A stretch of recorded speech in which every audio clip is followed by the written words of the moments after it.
My name is Tamica. As you can see, I have vitiligo, and I have had vitiligo for 30 years now. It started when I was 9 years old, and at that time I didn't know what it was. I didn't understand it, and it was something that was rarely seen around the region that I stay. Started going to the dermatologist. My mom took me to the dermatologist, and we found out what it was. Of course, they said it was hereditary, but nobody in my upper generations had it. It was just me at that point in time. Starting at 9 years old, I was teased a lot by kids because kids can be so cruel when they don't know and they don't understand. Hell, adults can be cruel. They don't know and they don't understand, and you look different.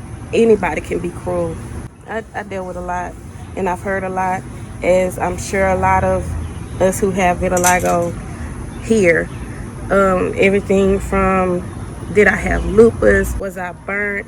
Did somebody throw acid on me? The Michael Jackson song, it don't matter if you're black or white. I heard that so much. It was a killer whale in a show at SeaWorld that was black and white. So I was called Shamu. I was called everything. Spot.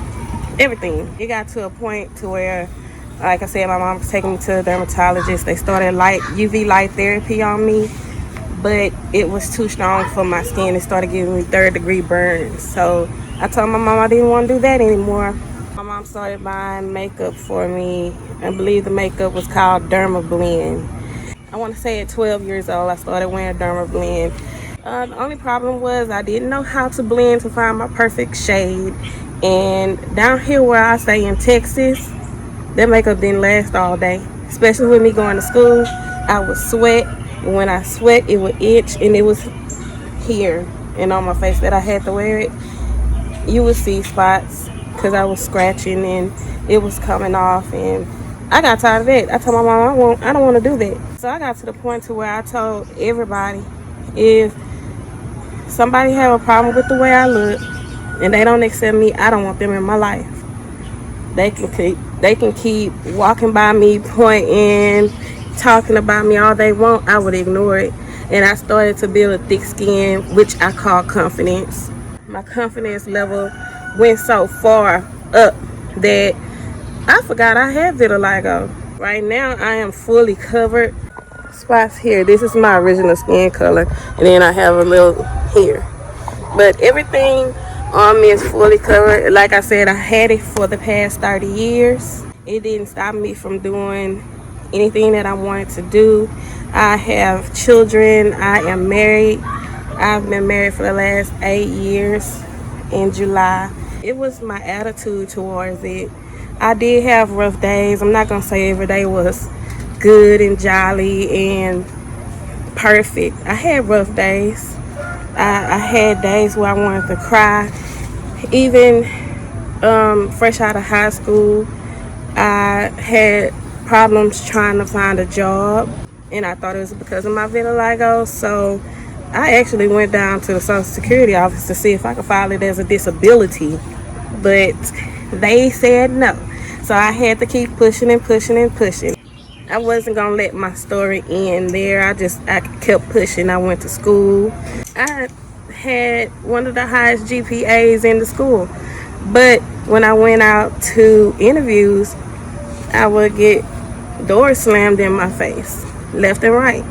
So the career that I have now doesn't have anything to do with the medical field, but I have a good career.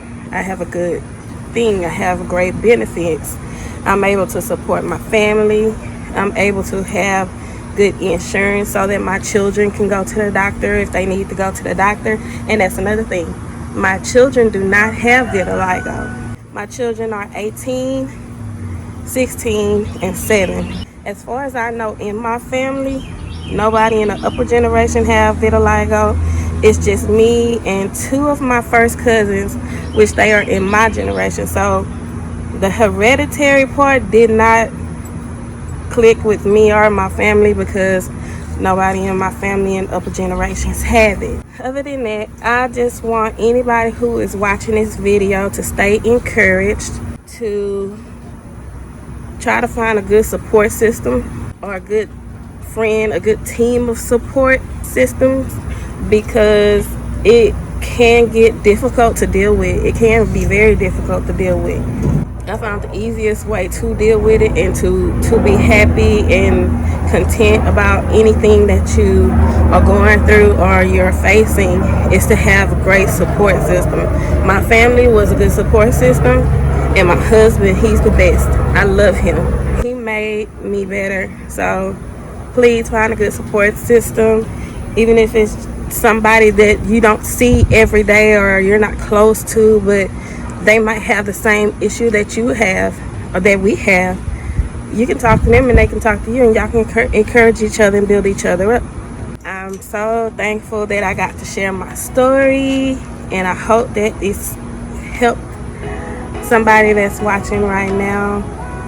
Be encouraged and keep God first.